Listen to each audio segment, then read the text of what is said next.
Okay, so yeah, they see us putting other races before our own race.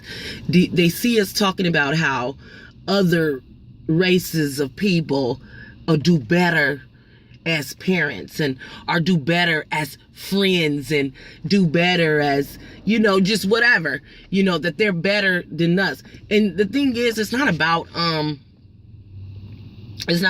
oh, you're racist or something like that for thinking like that. No, it's not about that. You gotta love yourself before you love anybody. And first you love you, and then you love everything about you, and then everything about you, if everything is about you is black, then the next step is black people. The next step is your race of people to love. So you never, and you can't, it's just stupid, it's just an oxymoron. You cannot love somebody else more than you love your mother, your brother, your sister. You cannot. And if you do, then you got mental problems. That's just straight up. If you loving another race before you loving yourself, then you got issues. So they seen that.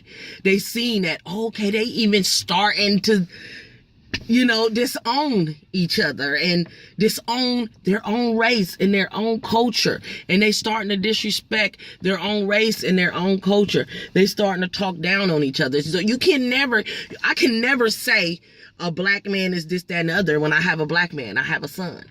I can never say, a black woman is this, that, and the other. I'm a black woman. My mama is a black woman. So there's no way out of this picture. So how am I going to ever talk down? How am I ever going to talk down on my people? Yes, I do get into altercations and things like that with my people. And I do get angry with my people. But I know there's a bigger enemy other than the person I'm looking at. And half of the time we're arguing out of frustration of having to live in America. That's half of the time, half of the problems anyway. That's half of our anger anyway. Most of the problems with black people is that they're angry and they know they suffering and they're embarrassed, but they're acting like, oh nah, I'm this, I'm that, I'm proud, I'm this, when they know they hurt. Sometimes it's good to just express that you're hurt, you're angry, you're embarrassed. Why are we the people that have to suffer? Why? That's another thing I want to talk about, how people talking about how black people I ain't suffering. I'm not the person that's cursed. That's cursed. I am suffering, I'm sorry, but I'm not cursed.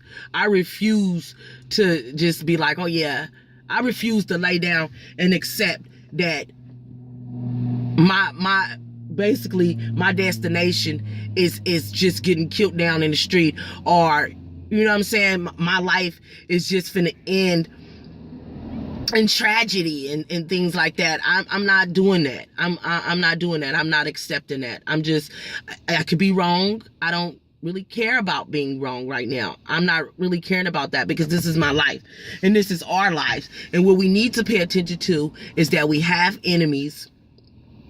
And they don't had their hands on pretty much everything that we see right now. So I don't care what it is. They don't touched it. They don't fondle with it. They don't mixed it around. They don't done whatever they is, and they don't fed it to us. They don't fed us the BS. So therefore, we got to be careful with whatever we hear.